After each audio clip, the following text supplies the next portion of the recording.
not like Santa Claus. Child is born, child is assigned a fairy, and that fairy follows that child through his entire life. Not just tooth losing time. Watches the child get to that age, follows the child after. Oh, it's like your guardian angel. Well, people have actually made that comparison.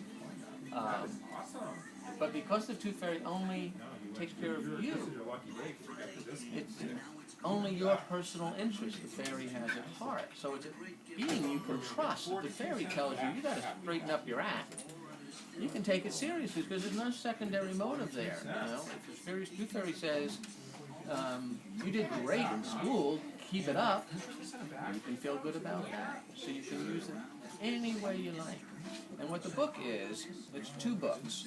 On this side are the actual, original, unedited notes received by my daughter, Samantha, signed your friend, the Tooth Fairy, with, as best as I could do it, a contemporaneous picture.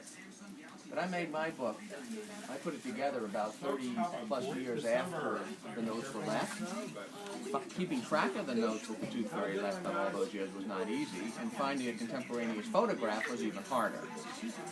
It also includes the notes that she left, and there are instructions there so that if your child writes a note to the Tooth Fairy, put that in the book too. So this part is really just an illustration of the types of notes that can be written. And this book side, which is the main book, a place for the child to write his name, another place for the child to write his name. Complete instructions, including what to do if your child's already lost a tooth and didn't get a note. Certain things that are very helpful to the fairies about not trying to catch the fairy.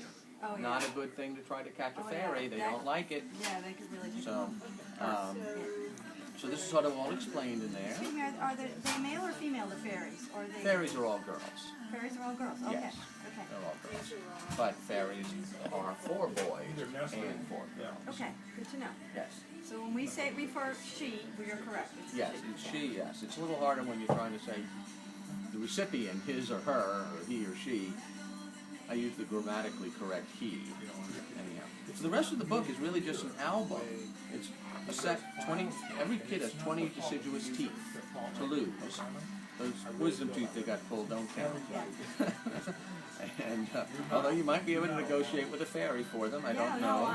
But there's no place in the book for them. Yeah, because they're 1 year old. And then, so the place for the note, date lost, age, and the place for the notes, the photographs over here. You need to remember to ask her about swallowed teeth. Now, lost teeth is actually covered in this book because my daughter lost a tooth too. And also, what happens if your tooth gets knocked out instead of fall out? So, all those things are, have to be covered. There are also children who want to keep their teeth. Yes. So, they can write a note to the fairy and say, I really enjoy, your notes, but I also really want to keep my tooth. Is there any way that can be done? Let the Tooth Fairy answer. The Tooth Fairy will say yes or no. No toothy, no money. Or, those Tooth Fairies are pretty good about it. They're not reusable.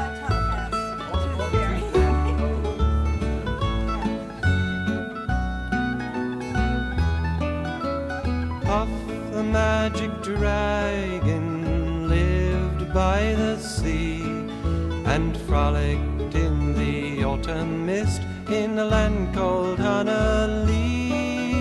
Little Jackie Paper loved that rascal Puff and brought him strings and sealing wax and other fancy stuff.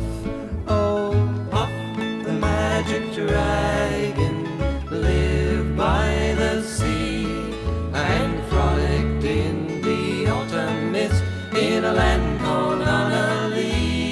Oh, Puff the magic dragon lived by the sea and frolicked in the autumn mist in a land called Honolulu.